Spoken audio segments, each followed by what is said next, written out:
Қазақстан Республикасының 43 жоғарғы оқу орнының 150 ұстазы 6 миллион теңге сыйақы алды. 2022 жылы жоғарғы оқу орнының үздік оқытушысы атты конкурс ұйымдастырылған болатын, және де осы конкурстың жеңімпаздарының есімі белгілі болды. Олардың әрқайсысы 2000 айлық есептік көрсеткіш көлемінде сыйақы алатын болды. Бұл шамамен 6 миллион теңгені құрайды. Ақшалай ынталандырудан басқа 2022 жылғы жоғарғы оқу орнының үздік оқытушысы конкурсының жеңімпаздары төсбелгіге ие болады.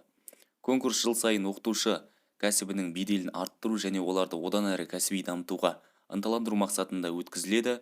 Конкурсқа еліміздің 71 оқу орнынан барлығы 775 үміткер қатысты. Конкурста электронды оқу ресурстарын, оқу материалдарын әзірлеу және жариялау, отандық және халықаралық журналдардағы ғылыми жарияланымдар, өнертабыстар, патенттердің болуы және тағы сол секілді көрсеткіштер, сондай-ақ үміткерлердің оқыту сапасы, оның бакалавриатта, магистратурада және докторантурада кадрлар дайындау жөніндегі еңбегі бағаланды, деді ғылым және жоғарғы білім министрі Қуаныш Ерғалиев. Айта кетейік, конкурс Қазақстан Республикасының ғылым және білім министрлігінің ақпараттық жүйесінің базасында өтті.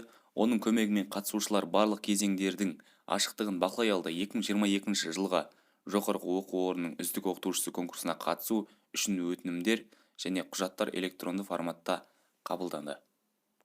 Қазақстан Республикасында соңғы жылдары ұстаз мамандығының беделі көтерілуде. 2019 жылға педагог мәртебесі туралы заң қабылданған болатын. Бұл заң көп нәрсені өзгертті.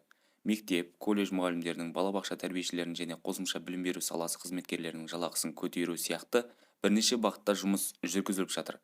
Ұлттық статистика бюросының мәліметі бойынша соңғы 3 жылда мұғалімнің жалақысы 2 еседен өскен.